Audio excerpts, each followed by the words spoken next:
Okay, so welcome back to this next video in which we are discussing voltage-gated ion channels. Okay, right, so we've now discussed the voltage-gated potassium channels. Okay, we've studied the structure of voltage-gated potassium channels, we've studied the huge diversity of voltage-gated potassium channels, we've discussed the gating mechanism for voltage-gated potassium channels, we've discussed the permeation and selectivity mechanisms for voltage-gated potassium channels, and now we've discussed the inactivation mechanisms of voltage-gated potassium channels. Okay, what I now want to move on to is a closely related family of potassium channels called the calcium gated potassium channels, or the calcium activated potassium channels. So I will be abbreviating these down to the CGKCs, but I suppose I probably should write out their name in full at least once. So these are the calcium gated and then potassium channels. Okay, right. Basically, this family of potassium channels can be activated to open generally by calcium. Okay, as we'll see in a moment, there are actually some members of this family that can't be activated to open by calcium. But the main examples of potassium channels in this family can be activated to open by calcium. Okay. However, they have extremely similar structures to the voltage-gated potassium channels. Okay, and indeed, one major example of a calcium-gated potassium channel that we're going to study in detail is activated by voltage. Okay, the other major examples that we're going to discuss aren't activated by voltage, but it's not really understood why they're not activated by voltage, because basically they have the same apparatus as the voltage-gated potassium channels do. Specifically, they have a positively charged S4 helix, okay, which should respond to voltage, but we don't at present understand why they are not gated by voltage. Okay, but we'll come on to that when we get there. Okay, right, so that's why I've put these channels with the voltage-gated potassium channels, because they have an incredibly similar structure to the voltage-gated potassium channels, and indeed some of them are voltage-gated. Okay, right, so let's start off by discussing the structure of these things. Okay, so the calcium-gated potassium channels are a large family of different potassium channels, okay, and the different ones actually do have different structures, okay. So initially what I'm going to start off by doing is doing a broad sort of structure that applies for all of them, and then very quickly we're going to have to specialize. Basically, we're going to have to talk about specific examples and the specific structures of those specific examples. Okay, right, so let me start off broadly, however. So the broad picture that I want to draw you is another one of these pictures where I show the thing as a tetramer. So that's the first basic concept that I want to get across. That again, calcium-gated potassium channels are not single proteins, basically. Okay, and at the moment we're talking about the main pore-forming subunit, or the pore-forming structure of the calcium-gated potassium channel. Okay, we're not talking about accessory subunits. Okay, so the main pore portion of the calcium-gated potassium channel is a tetramer, basically. It's made up of 4 separate proteins that have all been combined together to make the full pore, basically. So here are these 4 separate proteins which are joined together here to make our calcium-gated potassium channel. Okay, and these 4 proteins are called, once again, the alpha subunits of the calcium-gated potassium channel.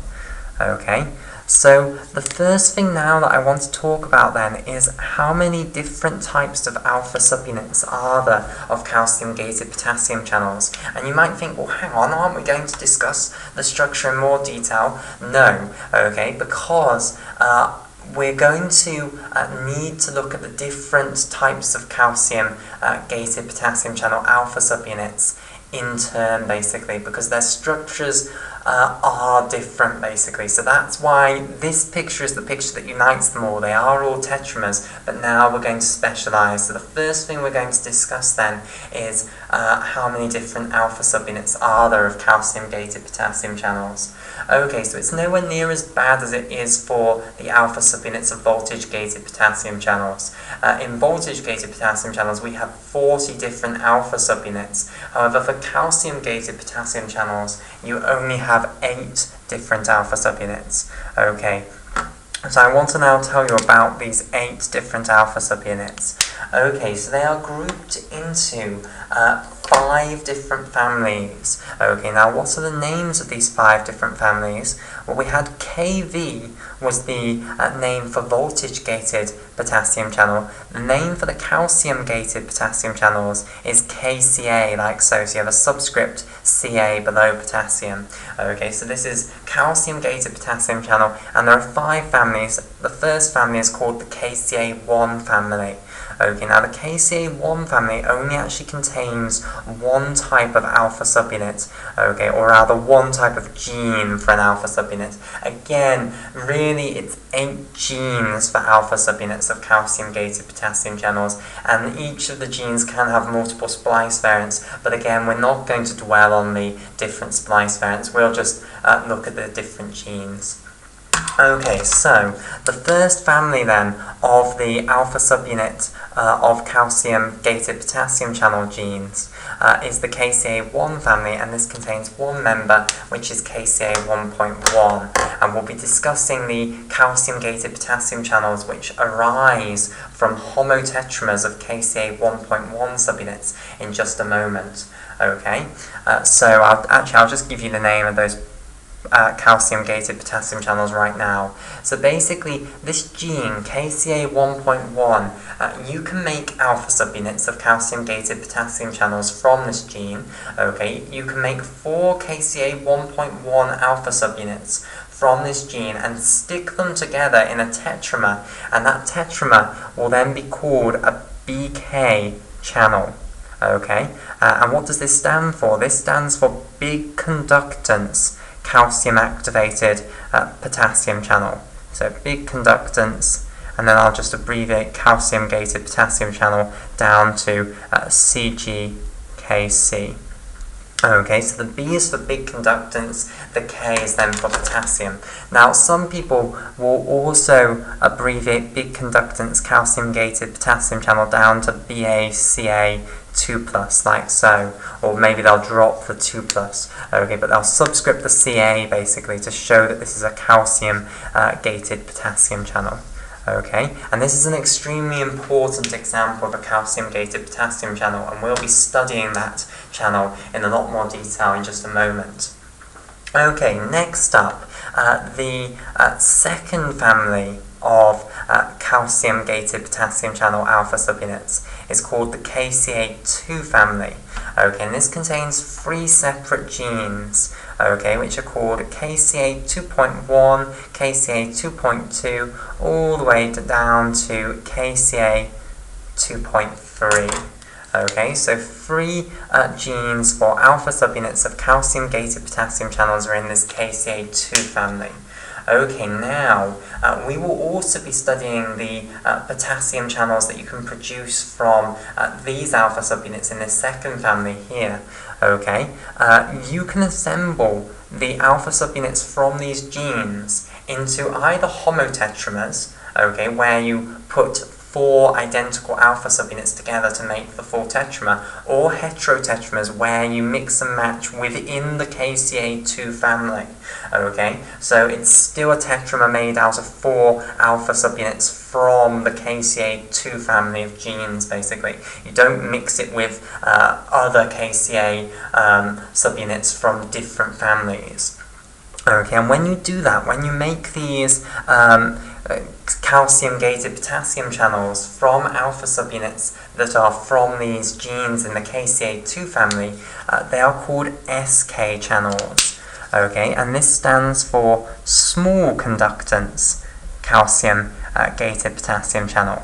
Okay, and the reason that these calcium-gated potassium channels are called these things, small and large conductance calcium-gated potassium channels, is because these big conductance calcium-gated potassium channels, where we have assembled a calcium-gated potassium channel out of 4 alpha subunits that came from the KCA 1.1 gene, they do have a very big conductance. They're very good at allowing potassium ions to move through them.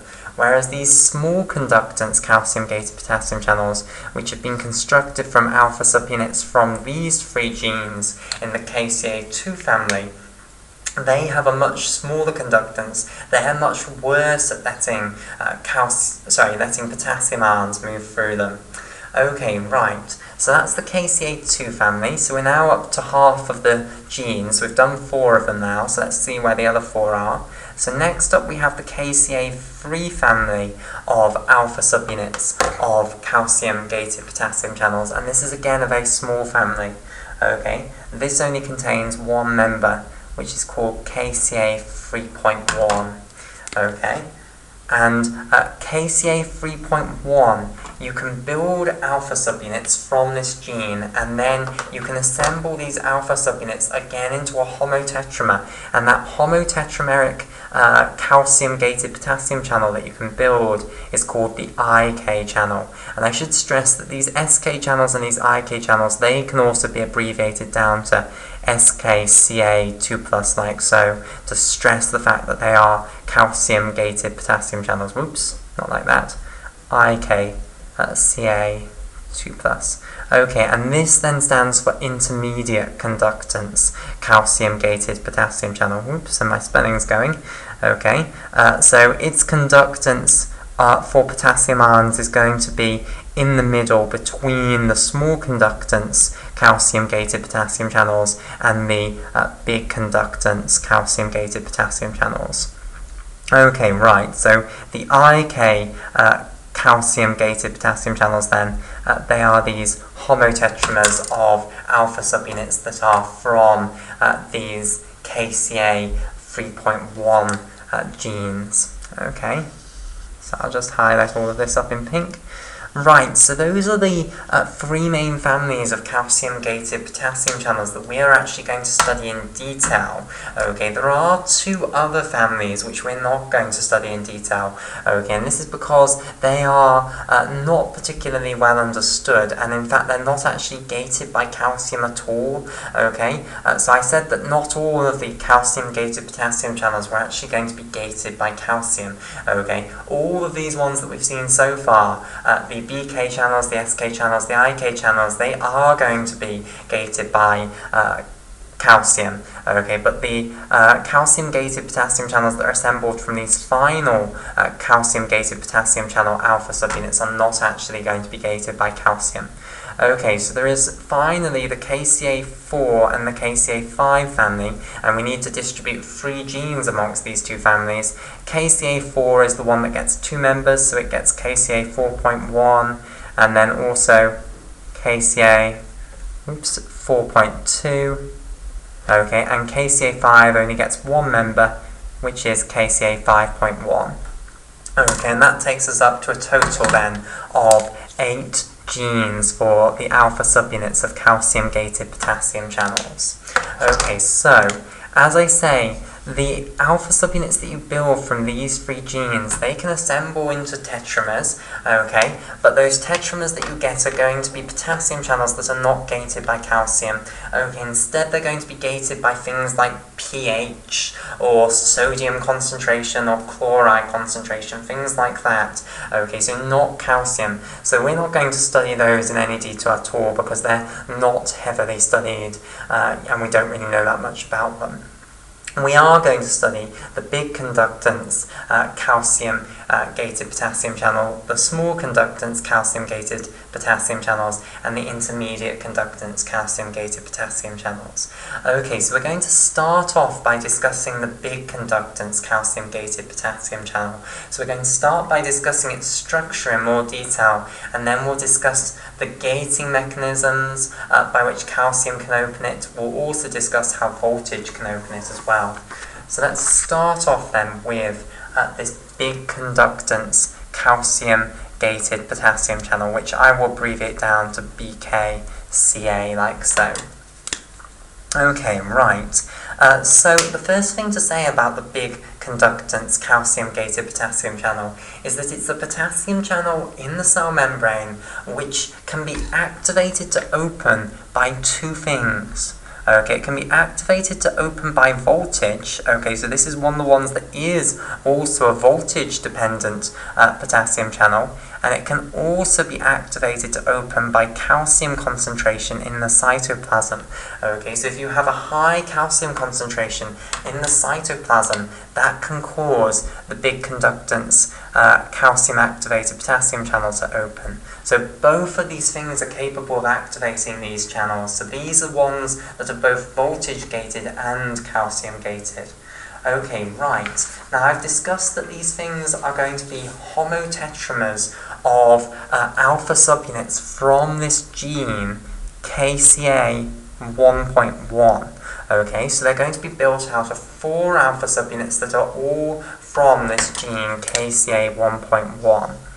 Okay, so the first thing that I want to do is discuss the structure of these homotetramers in more detail. So I want to start by discussing the structure of a KCA 1.1 alpha subunit in more detail. Okay, because it's going to have some novel structural features that we haven't seen before. It's going to have a structure very similar to the alpha subunits of voltage-gated potassium channels, but with some major differences. And I then want to show how these alpha subunits can then assemble into a tetramer, okay, and then we'll go through the gating mechanisms and the permeation and selectivity and inactivation, and a lot of that is all going to be very similar to the voltage-gated potassium channels, although it is still more controversial, okay, and I'll say where I'm talking about something that is more controversial.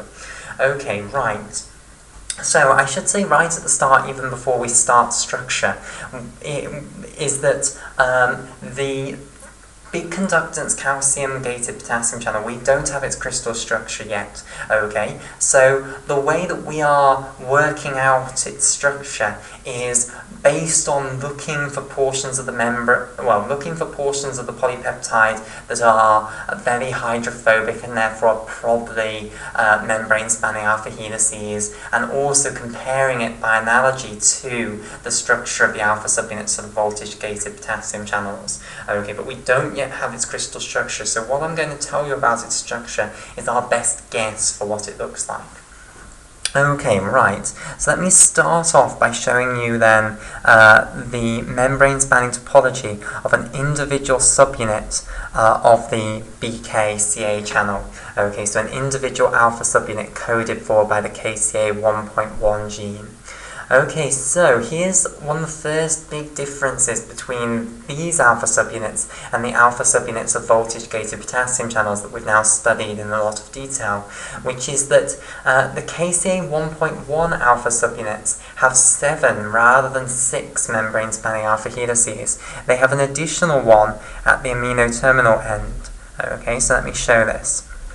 So, here is the membrane-spanning topology then of a KCA 1.1 alpha subunit. Now, what have we changed here? Well, we haven't changed S1 to S6. Okay, I'll now colour in the different alpha helices here. So let's start off with this one here rather than that one there. Okay, that is still S1 here. Okay, so that one's still going to be called S1, and I want to colour code these in so that I can then again show you the arrangement of these alpha helices in the tetramer.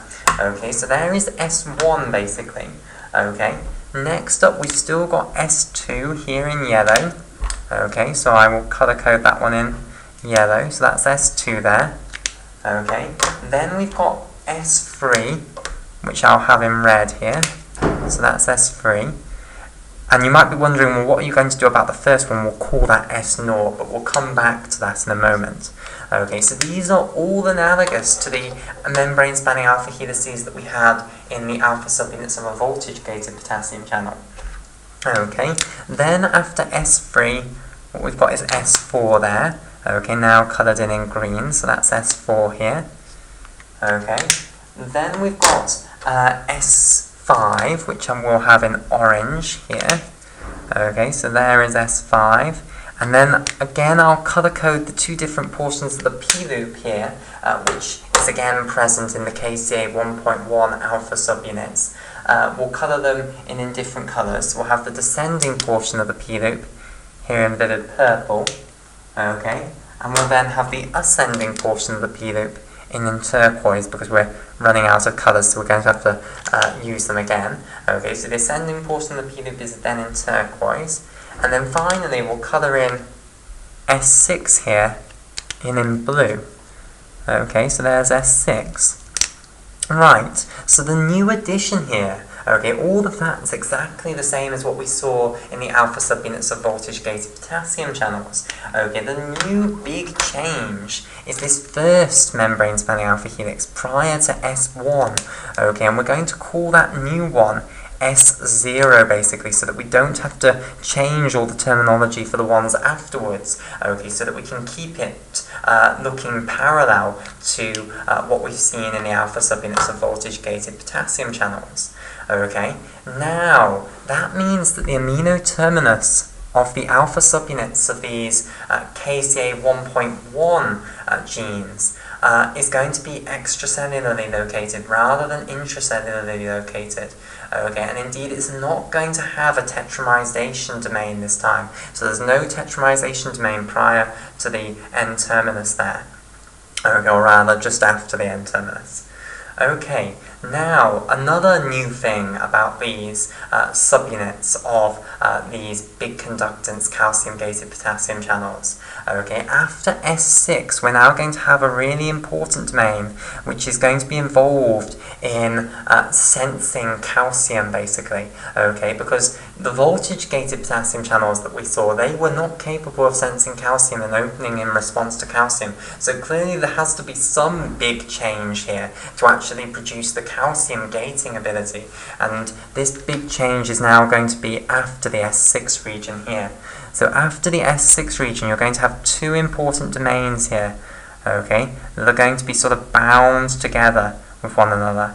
So here are these two important domains, one after the other. So the first one here is called RCK1, okay, and I will colour in RCK1 here in blue, okay, and the second one after RCK1, which is dimerized with RCK1, is called RCK2, and we'll colour in RCK2 here in vivid purple. Okay, so there is the RCK1 domain dimerized with the RCK2 domain, and after the RCK2 domain you'll then have the C-terminus of the KCA 1.1 alpha subunit. Okay, so what do these two domains actually stand for? What does RCK actually stand for? Well, it stands for the regulator of conductance of potassium. So the R is for regulator, then the C is for of conductance, okay, and then the K is for of potassium. Okay, and these are the domains which are going to be involved in binding to calcium ions and then regulating the conductance of potassium through the big conductance potassium channels in response to binding that calcium basically. Okay, so there is the structure then of an individual alpha subunit of a big conductance calcium-gated potassium channel. What we now want to do is tetramerize four of these things together and actually see how they fit together in a tetramer. And this is lovely because it's really similar to what we have seen before. Okay, once again, the S5P S6 portion is going to form the pore-forming domain. Okay, it's the portion that's actually going to make the pore portion of the channel. Okay, and the portion prior to that, which now includes the S0 helix, so S0 through S5, this is now going to make the voltage sensing domain. Okay, so the organization is incredibly similar to the voltage-gated potassium channels, and that's why this is going to be a lot less work than it was originally for the voltage-gated potassium channels, because a lot of this is very, very analogous. Okay, right. So what I'm now going to do then is I'm going to show you the voltage-gated, the big conductance calcium-gated potassium channel viewed from above, basically, from extracellular aspect. So I'm going to draw a picture analogous to this, basically, and it really is going to be incredibly similar to that. Okay, so we're going to have 4 of these tetramerized together to make the big conductance calcium-gated potassium channel then. Okay, so this is the pore domain portion here, which will be made out of the 4 pore-forming domains from the 4 alpha subunits. Okay, and again then you'll have the voltage sensing domains sitting peripherally to the pore domain, basically. Okay, so these balls here, these are the voltage sensing domains, like so.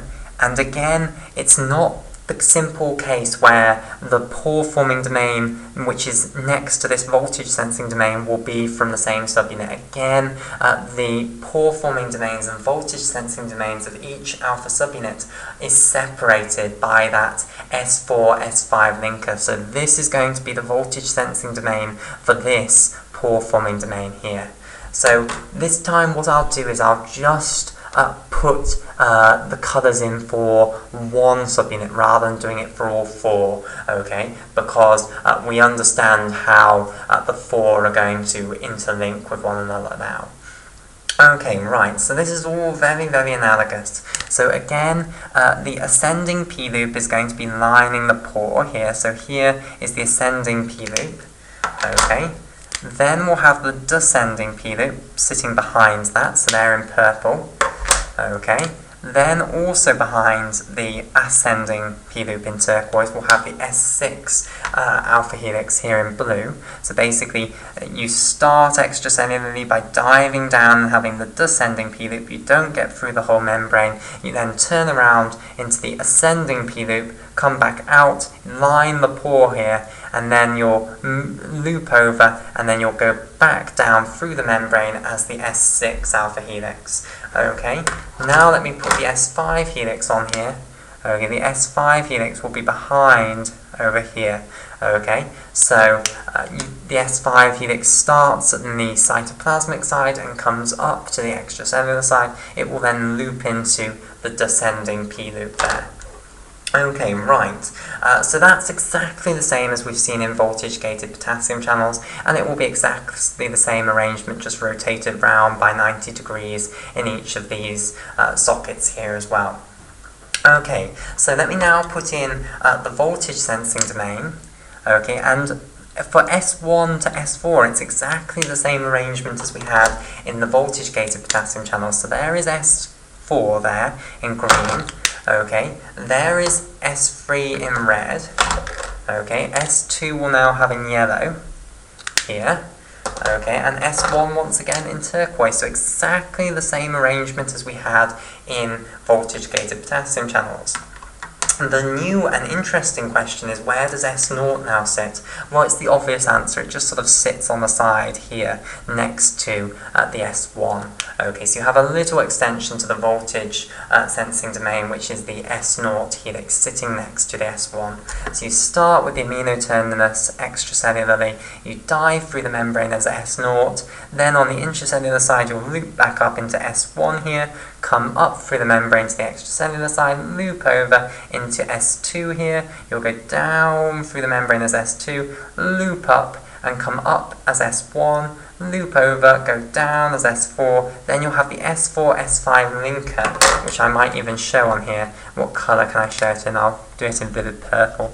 So here's the S4, S5 linker, linking S4 here to S5 here, and then you'll have the pore forming domain, which we've already been through.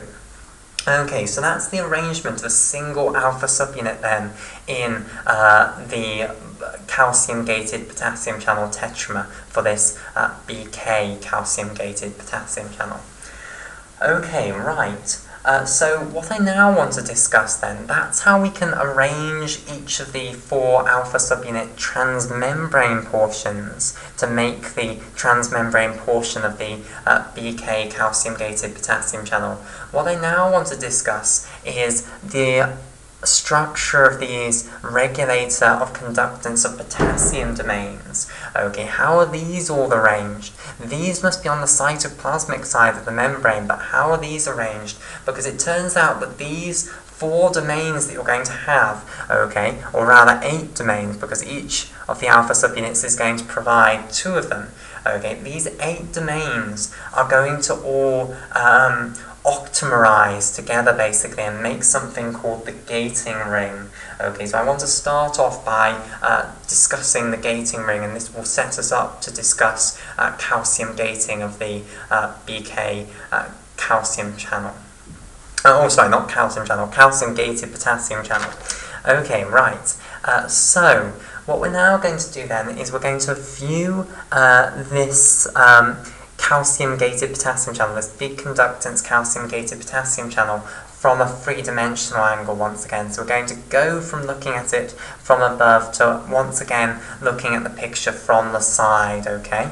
So let me now draw the picture from the side.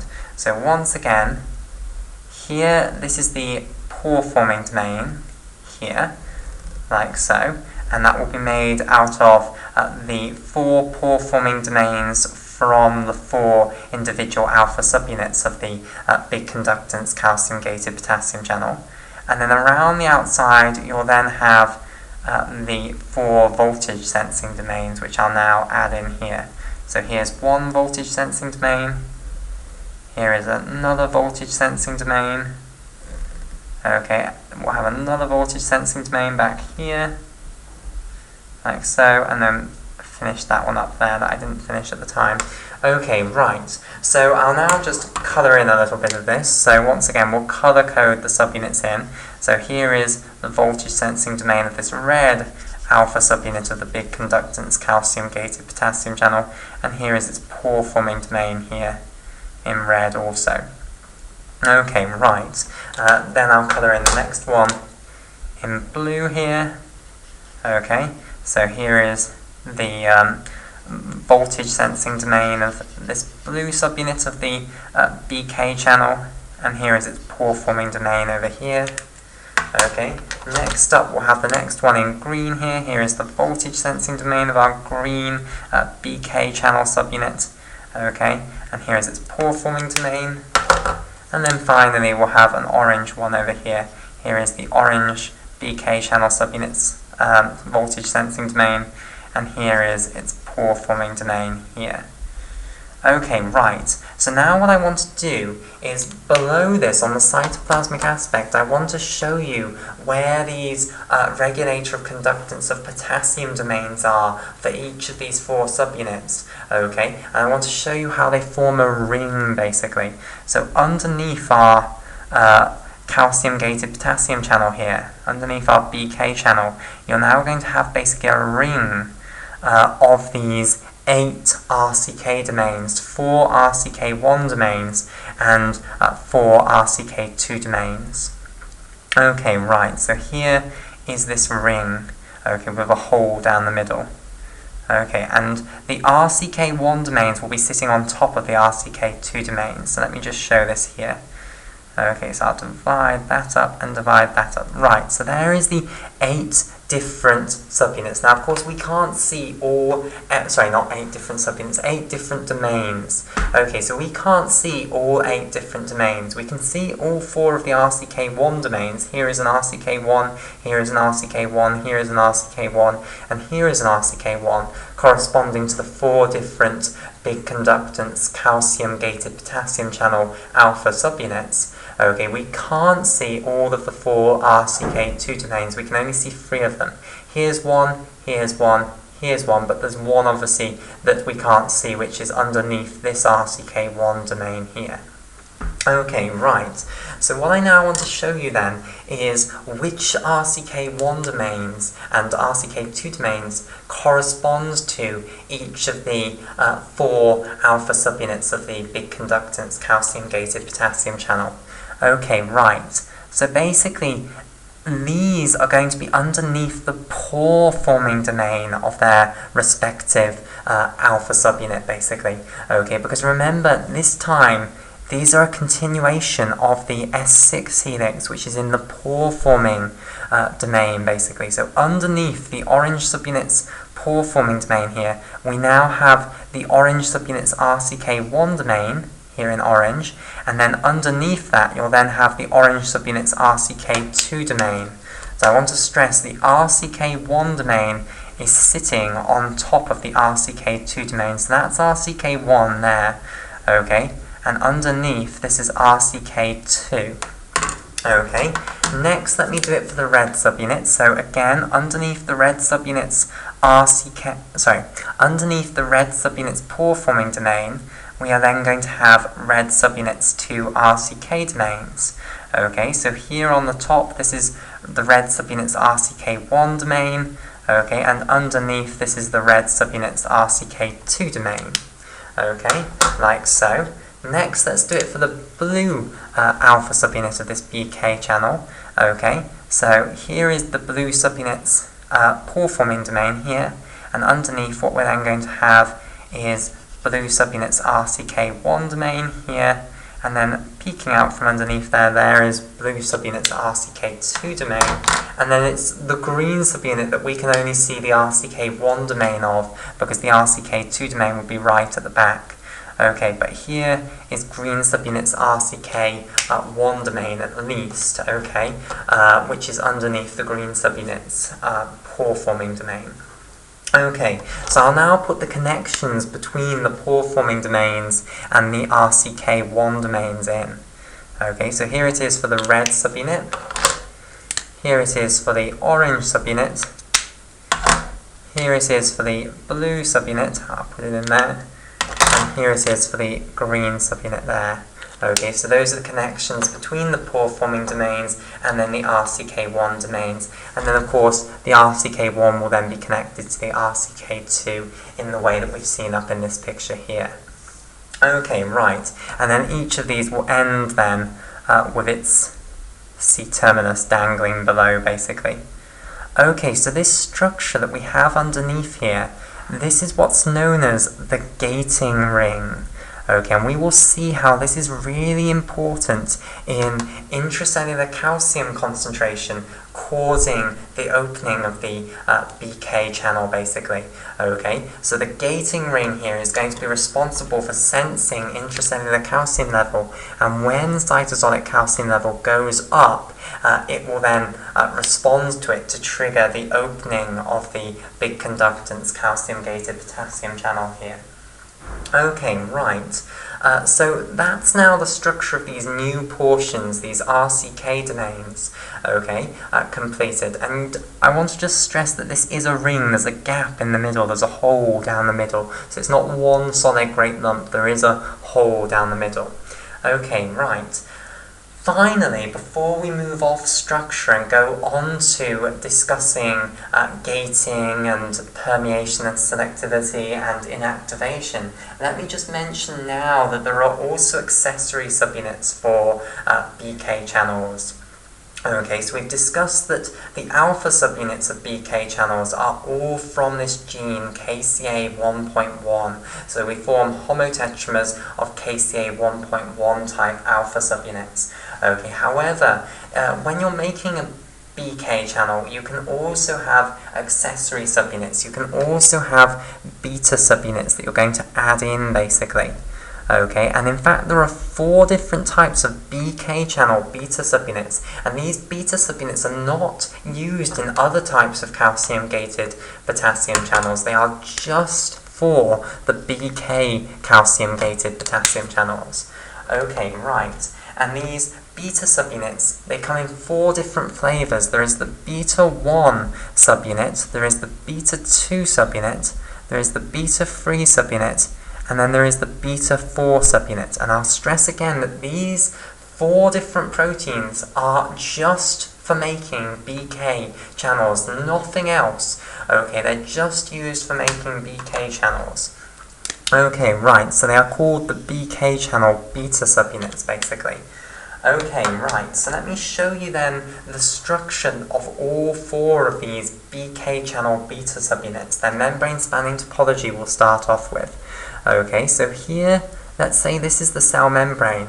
Basically, each one of these BK channel beta subunits spans the membrane twice, okay? So it has its N-terminus on the cytoplasmic side, okay, and it also has its C-terminus on the cytoplasmic side, and then between those two it has two membrane-spanning alpha helices, and that goes for all four of these different proteins. So beta 1, beta 2, beta 3, beta 4, they all have this same basic membrane-spanning topology, okay?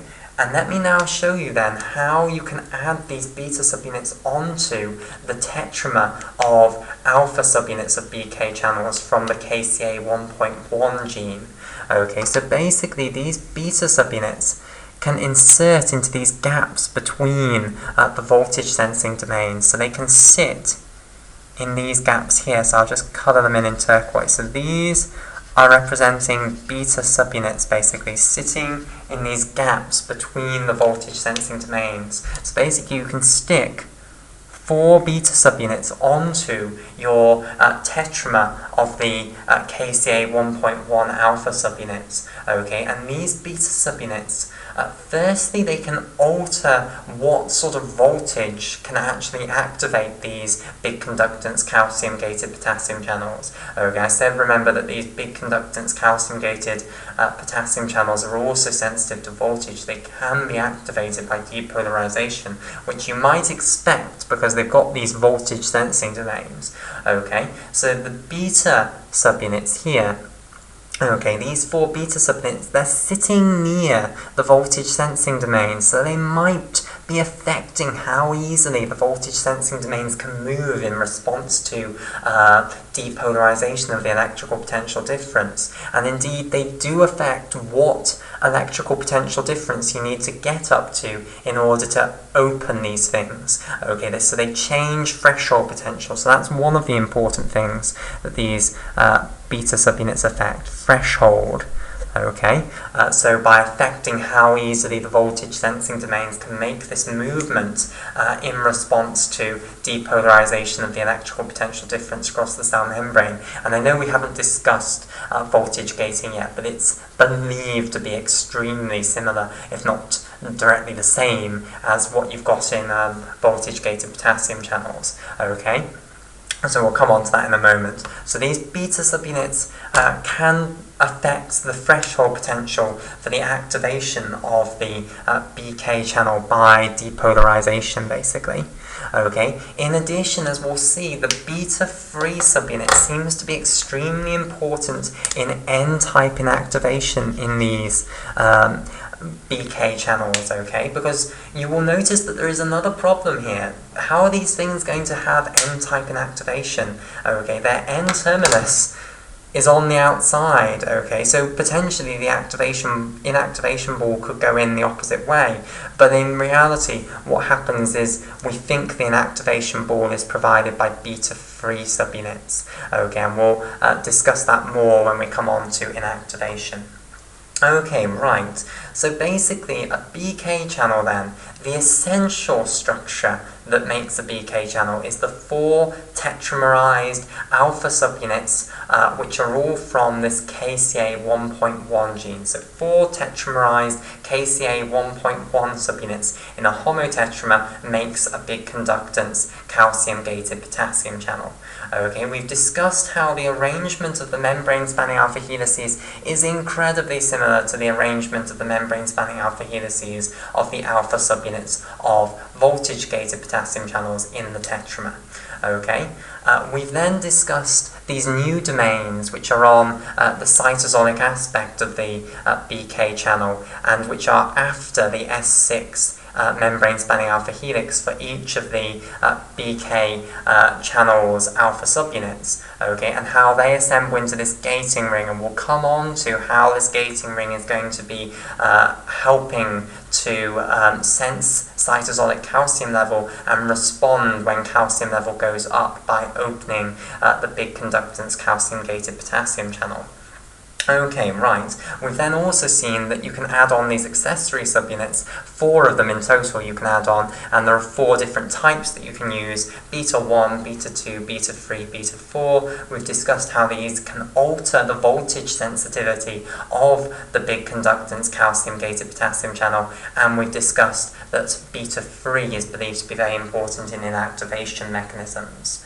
Okay, so that's structure then. Let's now talk about gating mechanisms and permeation mechanisms and inactivation mechanisms.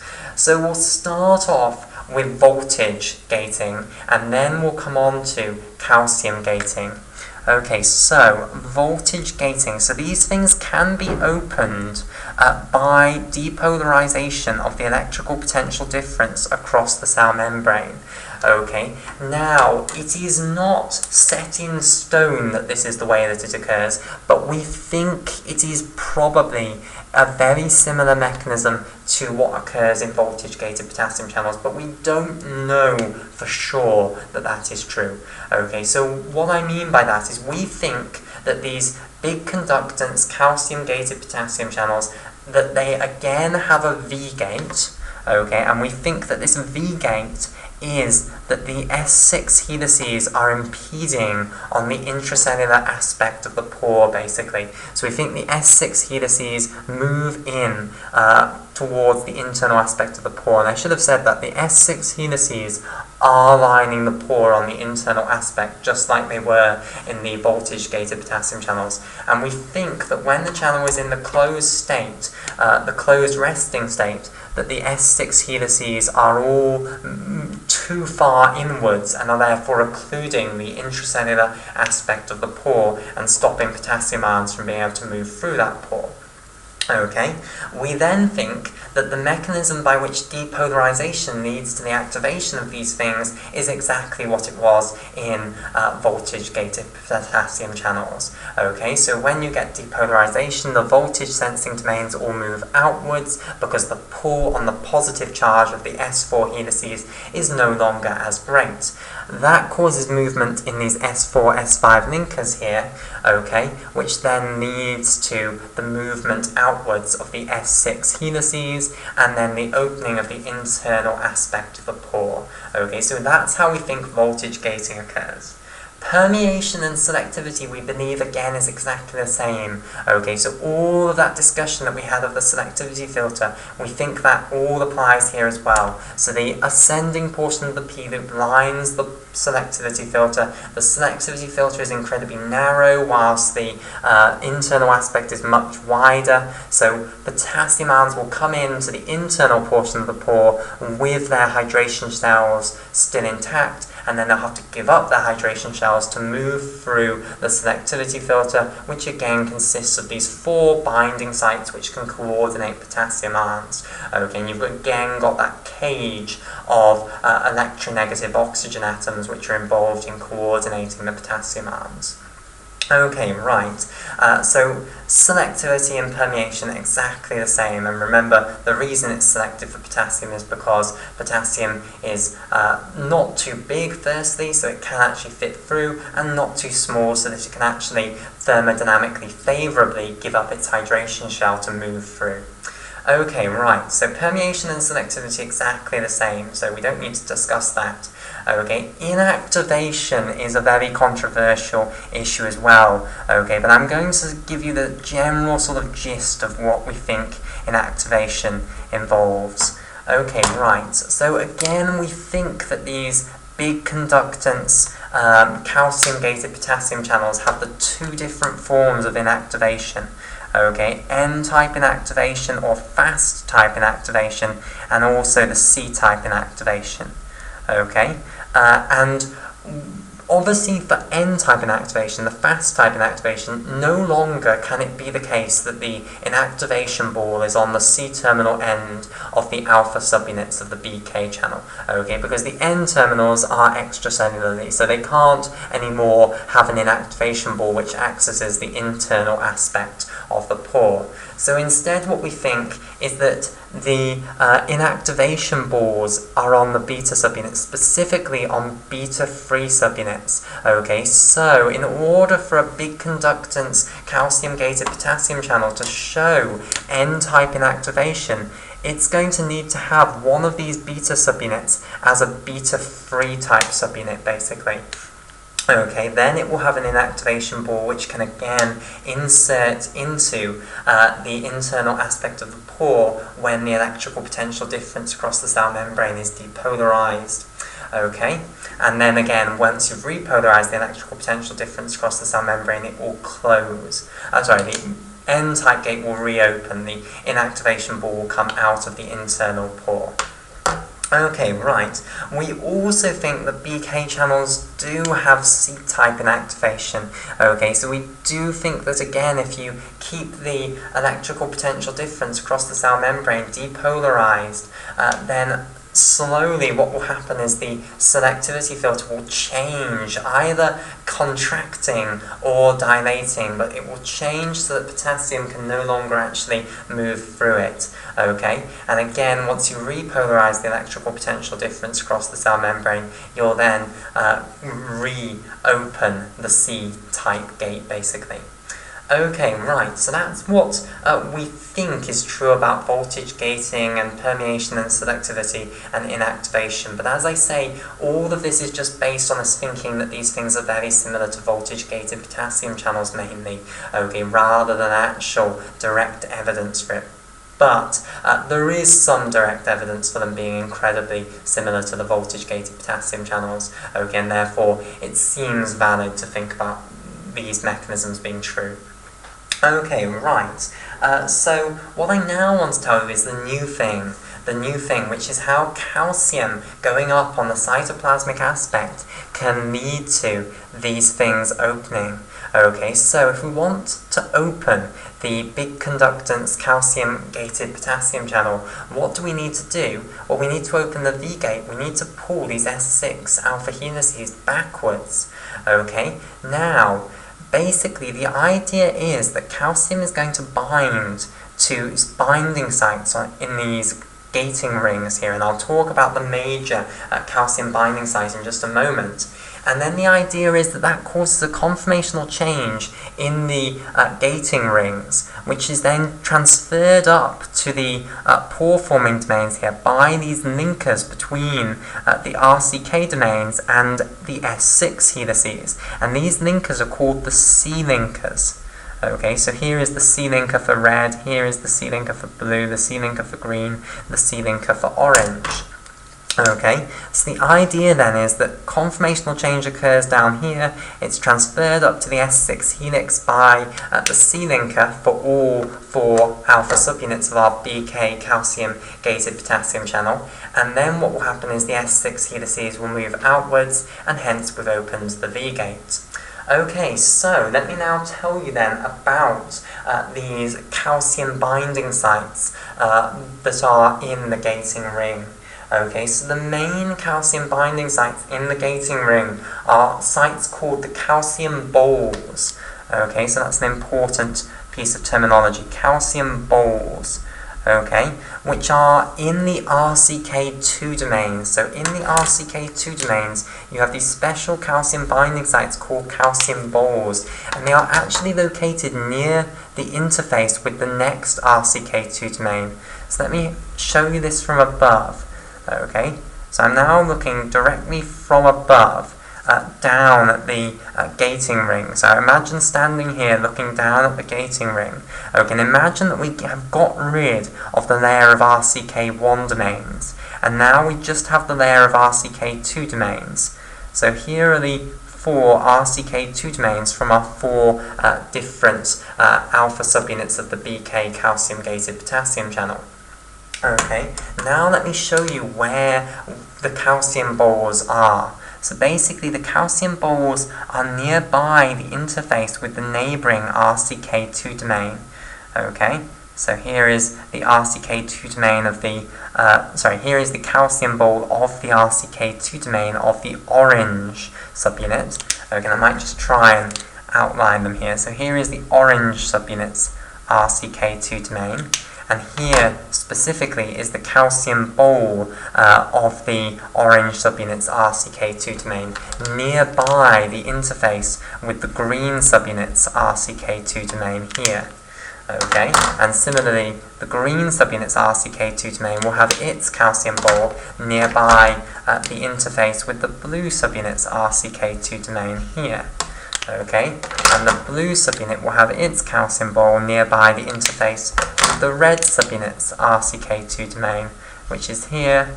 And then finally, the red subunit will have its calcium bowl nearby the interface with the orange subunits RCK2 domain.